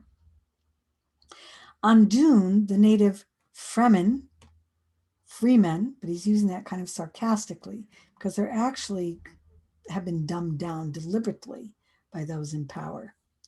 The native Fremen are taught to mindlessly believe in the coming of an Imam Mahdi or a Messiah who's going to free them from their oppression if they gave this Messiah authoritarian rule over them. Now, the Bene Gesserit, they know this is made up stuff, but they don't care. They need to make up this stuff and seed these fantasies on different planets so they can go and obtain rulership over that. And the main planet they need to obtain rulership over is Dune. Why? Because Dune is the only planet in the universe that has the spice. The spice is something that helps you alter your consciousness. And so emperors all over the place are battling and fighting for control of Dune. And the Bene Gesserit have found a way to try and control Dune that is a little different than trying to have arms and power over. They have ceded control through prophecies. Now, Paul Atreides' Bene Gesserit mother, Jessica, plays into that prophecy by convincing the Fremen on Dune that Paul, her son, is their Messiah. They can do that because the prophecies have been seeded a long time ago. They know what the prophecies are because they put them there. They know that the Fremen have been kept dumb and believe in these prophecies because they've deliberately kept them dumb. So they can be manipulated according to these prophecies. Now, Paul Atreides' father dies, and to avenge the death of his father, he willingly plays into the Bene Gesserit's prophecies and willingly then assumes the role as the Messiah. He knows he's not really the Messiah, but his unpurified tendencies, his emotional wounds take over, and he decides to make a galactic Armageddon-like war happen throughout not just the planet, but the universe. And though at first Paul justifies this horrific revenge, at the end of the series of books, he regrets what he did, and he walks to his death alone into the desert on Dune as an old, sad, and interestingly enough, blind man. In a way, he's like, oh, for some reason the lights came on and you can see me there in the video. Now it's disappearing. I have no idea why. Let me do that. Blind man. I was unblinded and the light came on and then suddenly, whatever. That was kind of weird, wasn't it? Anyway, so he himself has been blinded to spiritual realities. Actually, that's a lot like a very ancient story that far goes beyond Christianity. The Mahabharata comes out of India with Dhritarashtra, the blind king. So there's some parallels there that Frank Herbert probably drew on, borrowing from that as well in the Mahabharata war. So how do we know who is a false prophet and a true prophet? Let's look at some distinctions. The false prophet resists the new. The celestial virgin, the mother, the divine mother, is trying to give birth to a new Christ consciousness, a new way of viewing the world, a more inclusive way of viewing the world. But the dragon chases it away. The new is resisted. False prophets resist the new. True prophets embrace the new. Maybe not right away. There needs to be discernment. There needs to be wisdom in how to do that. There needs to be love, and there needs to be a healthy way of including. I grow plants. Every different plant needs different water, different light, likes a different kind of soil, likes different kinds of nutrients. It's amazing how complicated just little plants are. If you're going to truly include people, we too need to have wisdom and discernment and know how to, with love, help them grow in a way where they thrive and blossom. False prophet doesn't want certain people to thrive and blossom, just wants to get rid of those plants. The true prophet, and it's no easy task, needs to learn how to respect differences, how to stay with love, and how to help those various people thrive. The false prophet wants to go back to the good old days, the way things were. The true prophet is capable of not only embracing and incorporating the new, but envisioning the new as well, a better world. False prophet, in a way, wants dystopia, feeds dystopia. Why do we want so much dystopia? Because especially if we can get our young to see nothing but dystopia, dystopia, hopelessness, helplessness, then our young want to do violence, violence, violence, because they feel so hopeless and helpless that they're willing to go shoot up a bunch of people because that's all they think that they can do, and play video games that just teaches them that the only way out is just kill, kill, kill, kill, kill. Versus utopia, which may be utopia, maybe it's not really going to happen, but isn't it better to use our use, creativity, and resources so that they can envision solutions and not just focus on problems, so that they can be given hope as they see what the solutions are of how the new world can be, instead of just feed them something where it's helpless, just let the world be destroyed. And maybe you'll just go up in a rapture in the end if you pick me as the right person to follow. And by the way, give me your money as you do that. False prophet creates division, the tree of good and evil, maintains exclusion, wants people to be good and bad. True prophet is inclusive, tree of life, wants us to have, as I said before, unanimity versus uniformity. False prophet works in fear and hate. True prophet works in wisdom, compassion, charity, and love. And it can be pretty difficult, especially people throwing all kinds of hate at you because they don't want what you're saying. They want you to go away. They don't want inclusion and to take time to consider your points of view. They just want to hate it and emotionally react right away and make you a bad person and make you disappear. False prophet, this is a word that's new now, popular again. It's actually an old word, but it's become really popular again in politics. Gaslights you.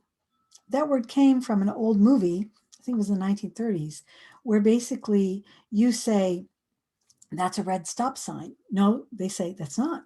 That's a green go sign. And you're like, really? I'm pretty sure that sign is a red stop sign. Oh, no, no, no, no. Don't trust what your senses tell you. Don't believe what's right, obvious in front of your eyes. That's gaslighting. It also works in deception and plays what I call the twisty game.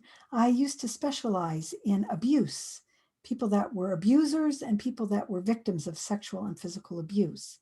And abusers love to play the twisty game. It's not me, it's you. In fact, one of the main ways you can tell if somebody's an abuser is they'll call it out right away. They'll say, hey, let's see if I can think of a specific example. Well, I'll just say this. Long before an election's even started, they'll start saying, everybody's going to cheat in this election. Or other words, the only way this election can be won by anybody but me is if everybody cheats. That's a twisty game. That's immediately twisting it around. That's an abuse tactic. Get you to believe that they're not doing anything wrong. They're actually, it's good for you that I abuse you. It's good for you that we use violence. It's good for you that you sell your soul out in wars. That's good for you. Yes, I may not have gone to war. I may have gotten off on a bone spur, but that doesn't matter. Don't pay any attention to that.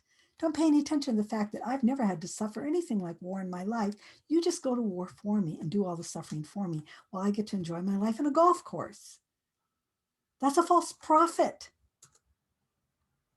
Whereas a true prophet delivers truth in a way that expands your understanding. It tears the veils off of your eyes. It brings you insight. It helps you see and penetrate more deeply. False prophet creates idolatry, worship, one person, one point of view, one item, one symbol, one way of truth. A true prophet says there are many paths, there are many different ways, there are many different ideas. God is in all, an Alpha and Omega.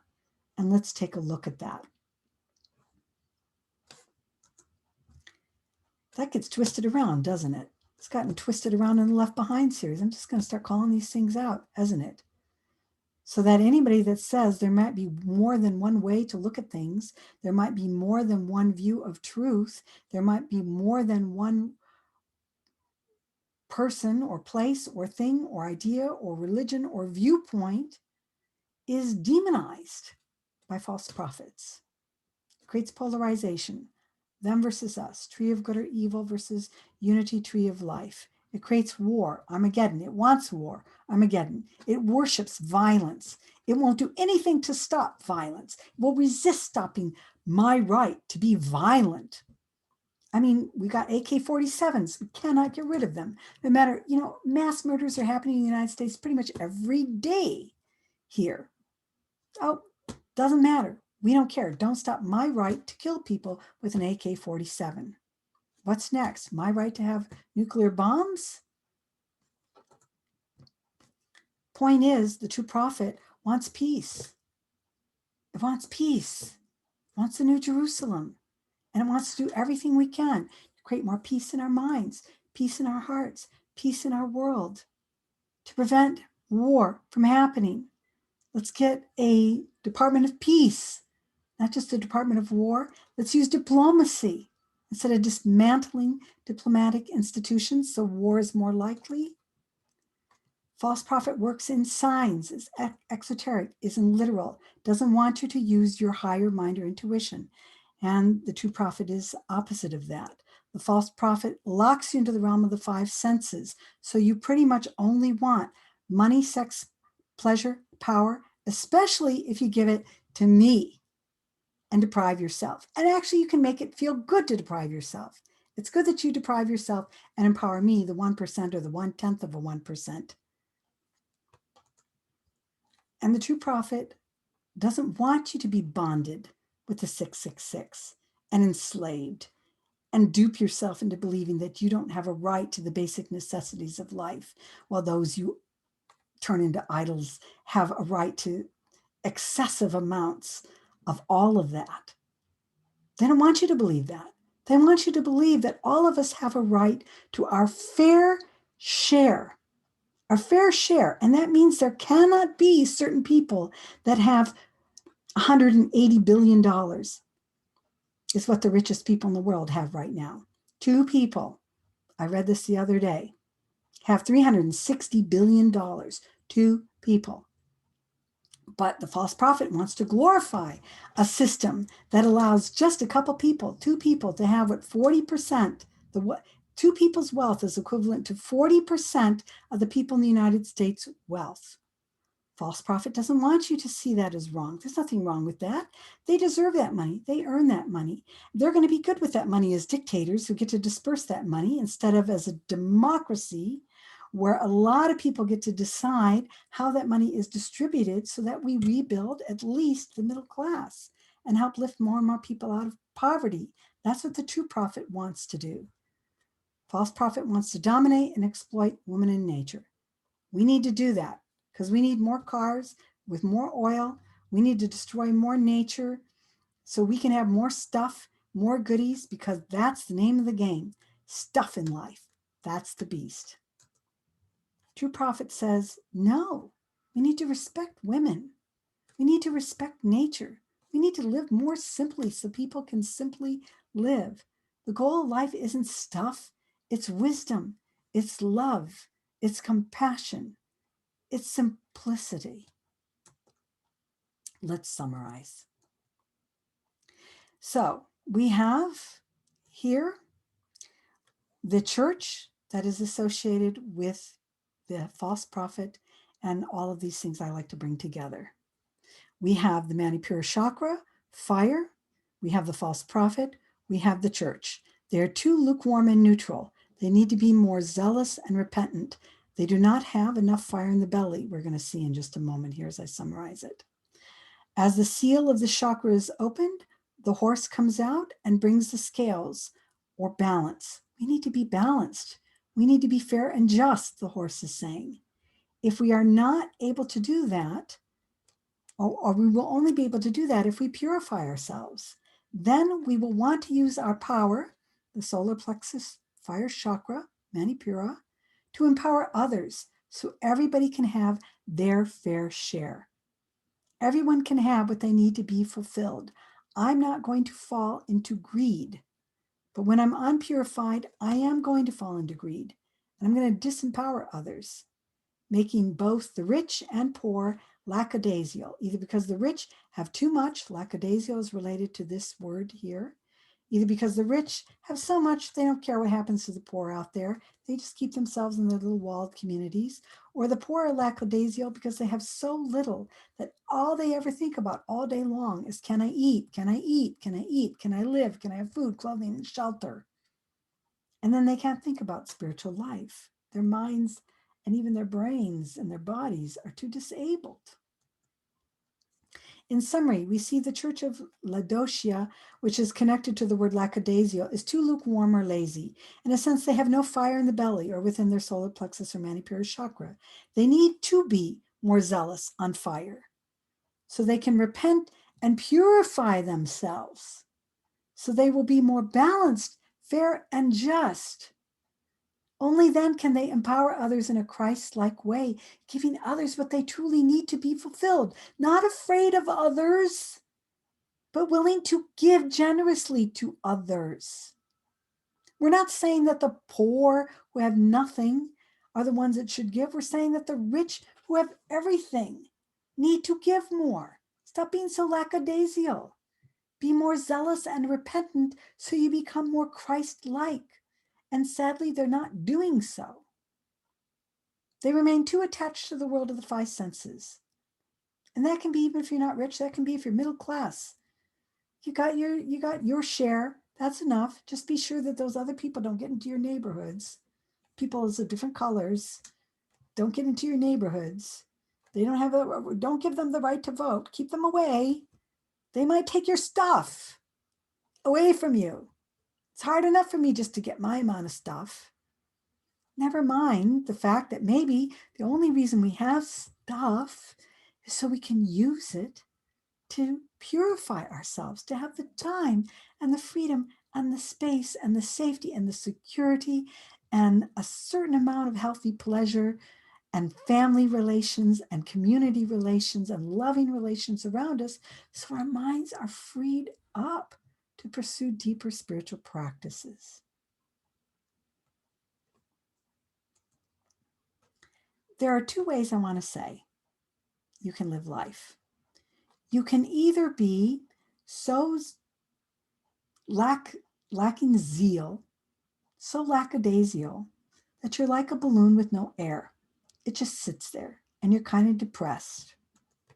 Or you can be too zealous, too fired up, to the point where you're like a balloon that has too much fire in it and pops, too much air, too much enthusiasm, and it pops. Neither one of these ways is what St. John is talking about.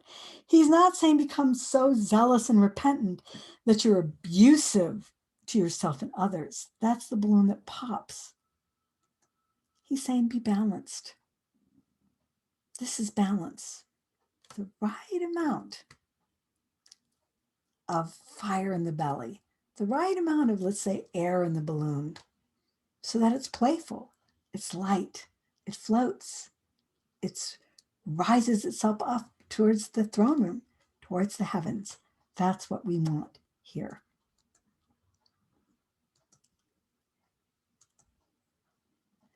So next, and for some reason it wasn't going, and then they all came in all at once, so bear with me.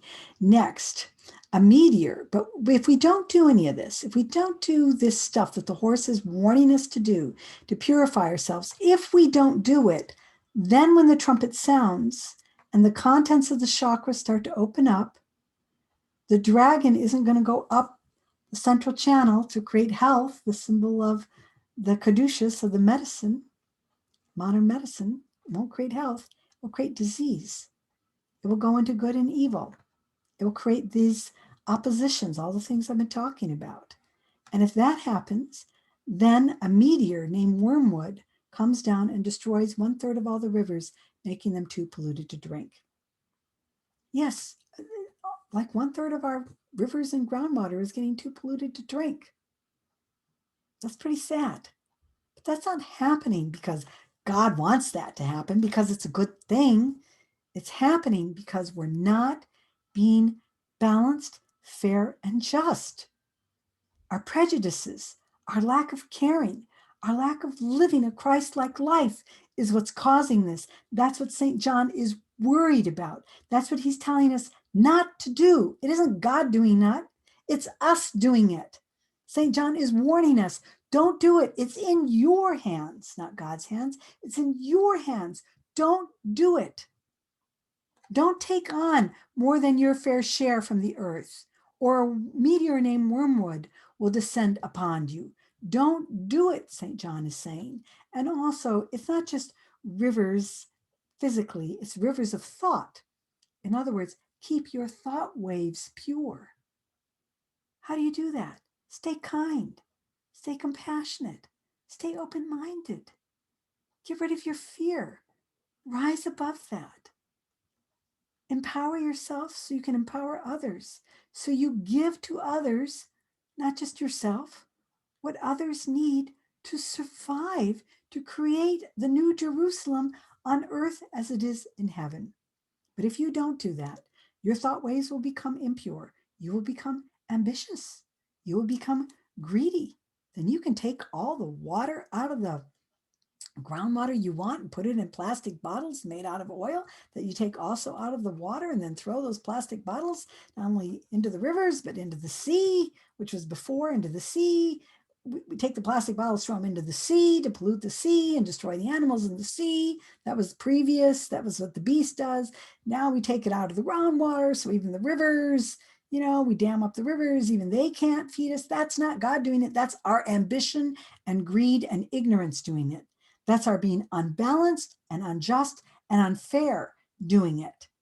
That's what it's about. We don't have to do that. What is wormwood? Wormwood is actually a bitter herb that, interestingly enough, is the main ingredient in absinthe, one of the most intoxicating alcohols known. It's 80 to 90% alcohol. And wormwood is also fatal if taken in large amount. Abstinence used to also be called the green fairy. Why? Because it can be hallucinogenic. In other words, don't get drunk on power. Don't take more than your fair share. Don't be unjust to others because you seek to enable only your own selfish and materialistic tendencies. There are those who are false prophets. They don't give a damn about Christianity. They'll pretend they do. They'll talk like they do.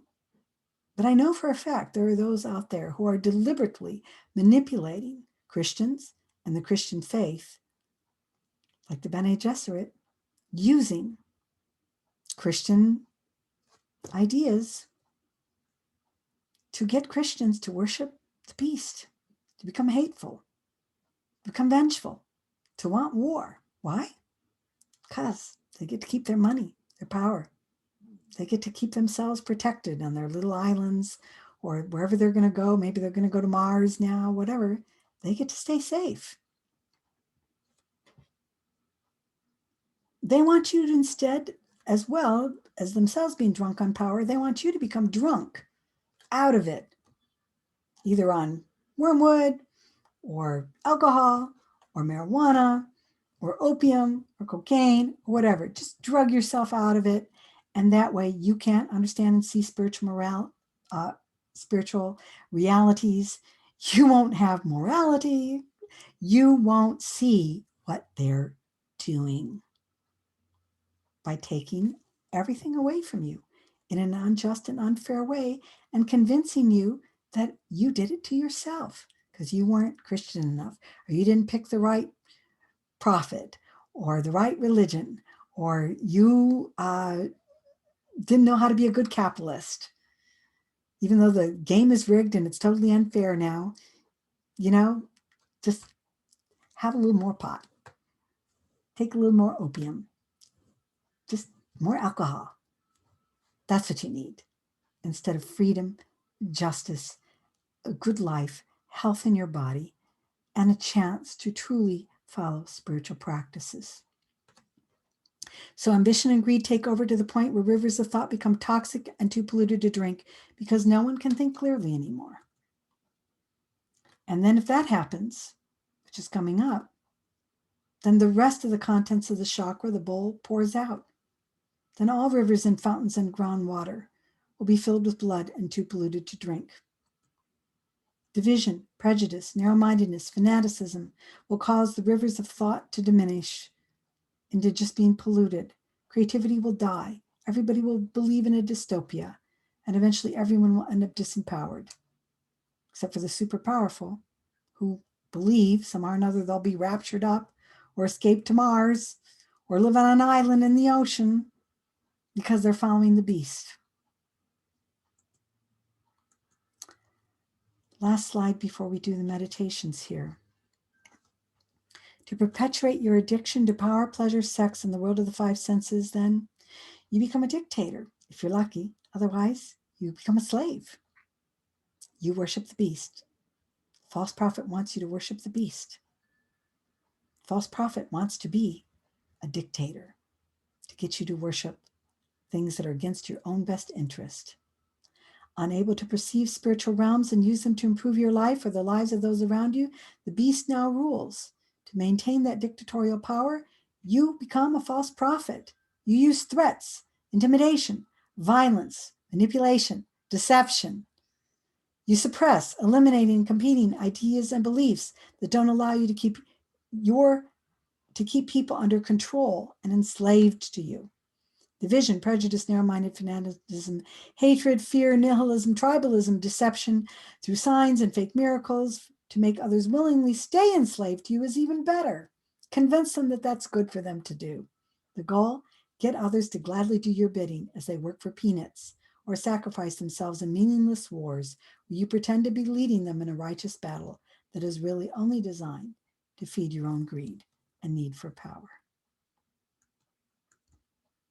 The way out, be less lazy, attached, less afraid to understand and deepen your spiritual practice so you can, in a Christ-like way, overcome those who do not remain fair and balanced. You do that through courage, discernment. You learn to work in symbols, not signs. You learn to be marked spiritually by using your willpower to clean up your own impure rivers of thought, to become more inclusive, compassionate, sacrificial, loving, and kind toward others, especially those who are different from you. You use that courage combined with wisdom to help those who are weak, meek, and have become branded by negative and distorted thoughts that prevent them from realizing they're not meant to be enslaved by others of the world of the five senses. You help truly freedom. You help truly free them so they have true freedom. Let's meditate a little bit. So though we can talk about false prophets out there, we also have false prophets in here. So let's meditate on how that might be impacting our lives. Let's begin. How inclusive is your vision of what constitutes being just, fair, and balanced in the world? How inclusive is your vision of what's just, fair, and balanced in the world?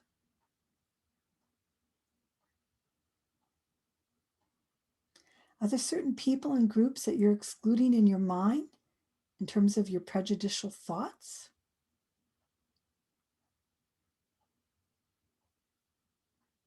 Maybe you think you're not excluding them in your thoughts. Are you excluding them in your actions? Because you don't take time to really interact with them, understand them, become empathetic to their point of view?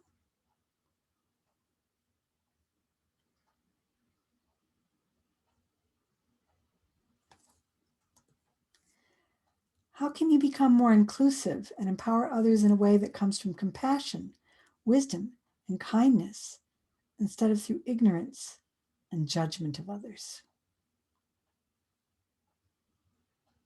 You may have a point of view that you dearly hold, and maybe there's many things that are right about your point of view. But if you're righteous with it, or you're judging others for disagreeing with you or not seeing as you do, what can you do about that? So you're not righteous and judgmental of them, but you're broadening that through your heart, through your Christ-like ability to follow a Christ-like life. Have more compassion. Why do they think the way they do? Why do they act the way they do? How do they need more kindness from me? What am I not seeing or doing that's causing them to have to act that way? kind of fire do you have in your belly? Is that fire balanced, motivating you every day to use your energy for the greater good? Or is that fire causing you to be lazy, too tense and strung out to move into action? How do you come into greater balance?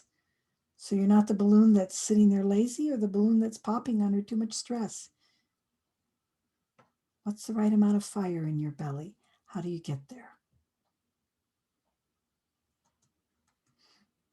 How much do you really understand the difference between a sign and a symbol? How proficient are you in using symbols? What symbols have the most meaning for you at this time in your life? And how inclusive and truly spiritual are you in your use of symbols?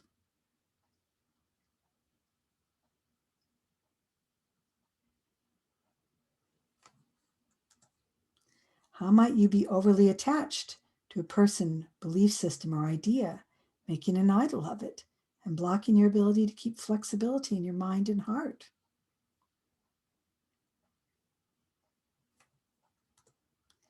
Consider the list of what makes for a false prophet. You can even go back and look at that if you want. What false prophets are you aware of in the world? How do you deal with people that you perceive as false prophets? How do you help people who you think are influenced by false prophets? What true prophets are you aware of? How can you become more like a true prophet in your own life? Thank you so much. I knew this video was probably going to be the longest one I've done. I'll find out, but I think it's probably been a couple hours. If you've gotten this far, I hope you found some real value in what I'm doing here, because this video, more than any of the ones I've done in the Revelation series, is pointing out what is really happening right now in our world. And as each and every one of us becomes more aware of this and these distinctions, we can learn to be true prophets. And better yet, we can do the spiritual work that helps us work with compassion and love and kindness with those we perceive as being different from us, or as perhaps not having the same kind of truth that we may be too attached to. If you like this video, support this work, you can do that by liking the video, subscribing to the channel, or becoming a Patreon. I do have some gifts for those of you that choose to do that. Thank you so much.